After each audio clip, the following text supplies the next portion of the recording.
Par contre, juste j'en parle comme ça, j'ai la lumière dans la gueule, on dirait que c'est un interrogatoire. Où est-ce que t'as mis l'argent, Johnny? Je vais te libérer à une seule condition. C'est quoi la condition? Est-ce que t'es abonné à Foxo? Si t'es abonné à Foxo, t'es libéré. Abonné à Foxo. Maintenant tu vas me libérer tout de suite. Ok, ok, je vais te libérer. Si toi tu veux être libéré comme Johnny, n'hésite pas à t'abonner. Yo tout le monde, c'est Foxo, j'espère que vous allez tous très bien. Moi ça va nickel, je pète la forme comme d'habitude. Aujourd'hui on se retrouve pour une toute nouvelle vidéo, une analyse sur le match Inter Milan AC Milan qui va se jouer dans pas très longtemps, dans une semaine et demie, qui va être l'autre demi-finale et que aussi j'ai parlé de l'autre demi-finale que je t'invite à aller voir. Donc dans cette vidéo, on va parler donc de l'analyse du match Inter AC Milan. On va parler de 5 choses qui vont être très importantes. On va parler de la première chose du 11 de base, des formes récentes, de l'analyse, du palmarès et de mon pronostic. J'espère que cette vidéo va te plaire et let's go. On commence avec le 11 de base. Let's go. Composition de l'Inter de Milan. Après, on va parler de la compo de l'AC Milan, bien sûr. Donc, l'Inter Milan, c'est quoi? C'est un 3-5-2. Donc, en gardien, nous aurons Onana, qui est un gardien camerounais, qui est un très bon gardien, ou sénégalais, je ne sais plus trop. À droite, donc, c'est une défense à 3. Nous aurons Bastoni, nous aurons De Weerth en centrale à gauche. Nous aurons Azerbi dans le milieu avec 5 milieux logiques. Nous aurons à gauche Gosens, à droite Dumfries. Nous aurons Di Marco. Nous aurons Brozovic et nous aurons Barella.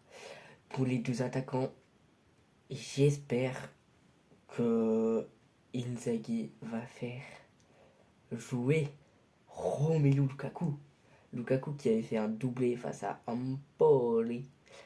Accent italien. Moi.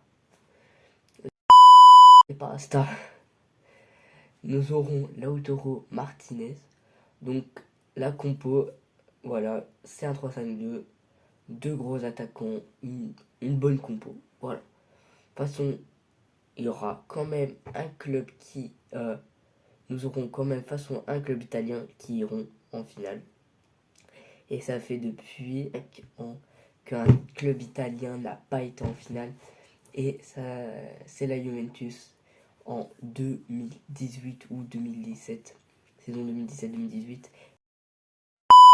Face au Real qui ont perdu. Malheureusement. Mais heureusement à la Madrid. Donc maintenant on va parler de la compo de l'AC Milan. Let's go. Donc maintenant, attendez, je recule un petit peu pour qu'on voit ma petite tête et mes petits cheveux. Waouh. Non, je rigole. Du coup, on va parler maintenant de l'AC Milan. L'AC Milan, c'est un 4-2-3-1 avec Maignan en gardien, Tomori, Kadjer. À droite, nous aurons Kaloulou. À gauche, nous aurons Théo Hernandez, pas Lucas Hernandez. J'ai failli faire la bêtise. En milieu défensif, nous aurons Krunic, Tonali. Milieu offensif, nous aurons Charles de Ketelaar. À gauche, nous aurons Raphaël Leao. Et à droite, nous aurons Brahim Diaz. Et en buteur, Olivier Giroud Puskas 2017. Donc voilà. Je trouve que à l'AC Milan, une plus grosse équipe. Voilà. Je vous dis que l'AC Milan est une plus grosse équipe. Donc voilà, maintenant on va se retrouver pour la forme récente des deux équipes. A tout de suite. On va parler des formes récentes des deux équipes. L'Inter Milan, ils ont fait 1-0 en Coupe d'Italie face à la Juve qui se sont qualifiés en demi-finale ou en finale, je ne sais plus trop. Je suis pas trop la Serie A. Ils ont fait 3-0 face à Empoli grâce à un doublé de Lukaku et une passe décisive de Lukaku.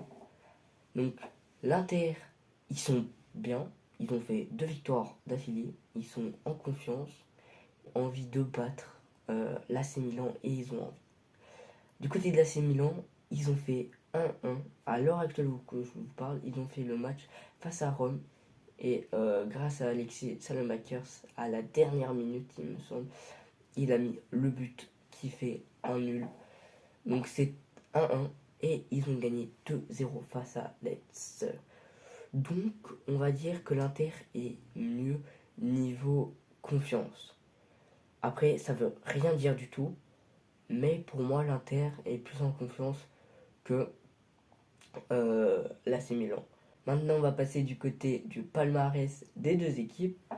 À tout de suite. Maintenant, on va parler du palmarès des deux équipes. On va commencer par l'Inter Milan. L'Inter Milan, c'est quoi? C'est 19 fois champion de Serie A, 8 fois la Coupe d'Italie, 7 fois Super Coupe d'Italie, 3 fois champion de la LDC, 3 fois champion de l'Europa League, une fois la Coupe du Monde des clubs continental. Oui, je bégaye. Il y a quoi maintenant? Donc maintenant on va passer du côté de l'AC Milan. A tout de suite. Maintenant on va parler de l'AC Milan. L'AC Milan, ils ont un très gros palmarès. Je pense qu'ils sont genre quatrième, le quatrième club le plus titré de l'histoire du foot. Donc ils ont 19 fois champion de Serie A, 7 fois la Super Coupe d'Italie, 5 fois la Coupe d'Italie. Ils sont 7 centuplés de LDC, donc c'est 7 fois la LDC. C'est une fois la Coupe du Monde des clubs, 3 fois la Coupe intercontinentale et 5 fois la Super Coupe d'Europe. Donc c'est le gagnant entre le vainqueur de la LDC et le vainqueur de l'Europa League. Donc voilà, donc l'Inter Milan a plus de trophées, mais cela ne veut rien dire du tout. Donc maintenant on va passer du côté tactique, la partie la plus intéressante. Let's go. Donc maintenant on va parler du côté de la tactique.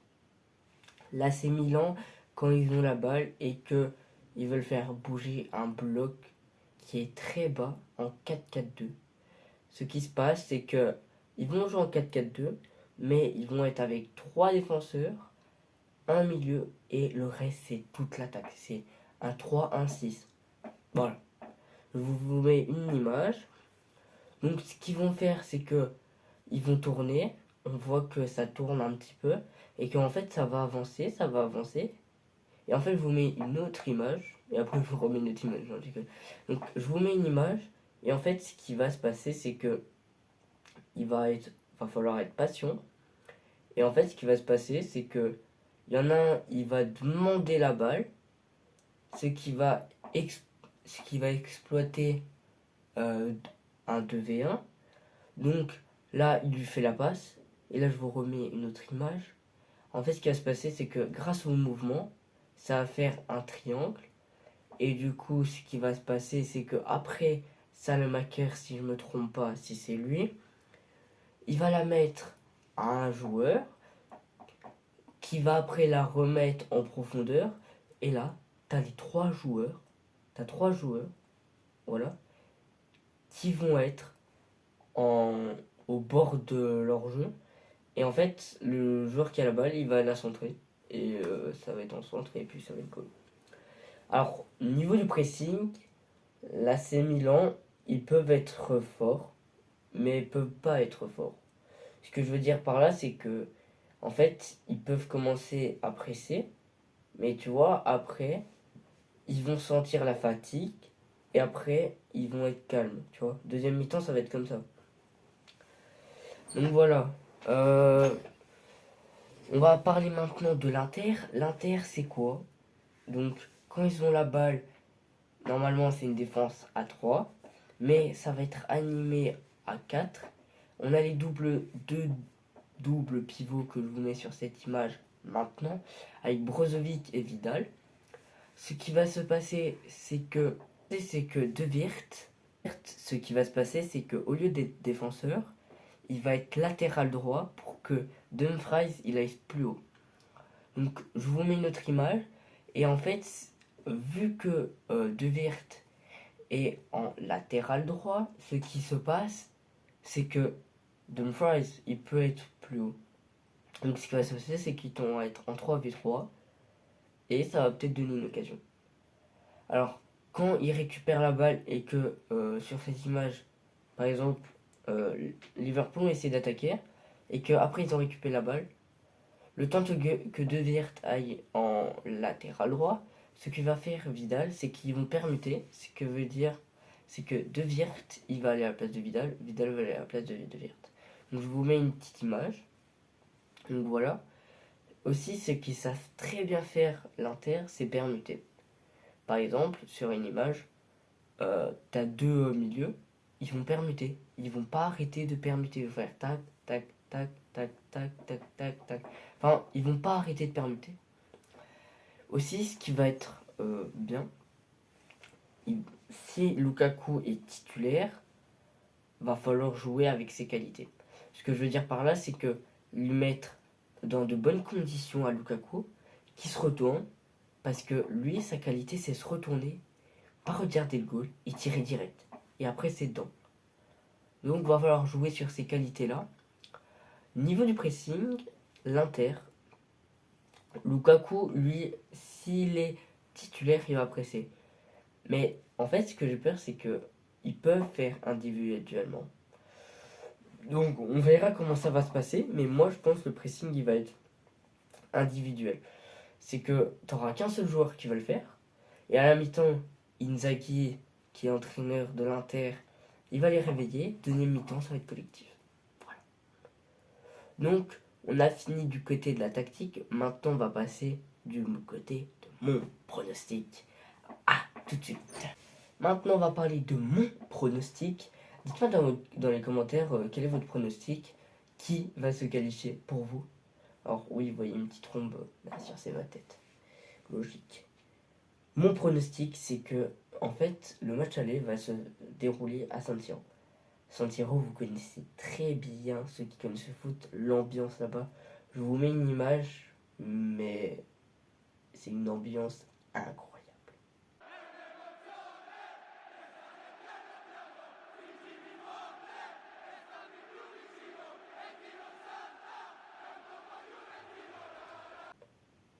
Donc, moi je dis que ça va être 2-1 fin du match aller pour l'AC Milan. Le match retour,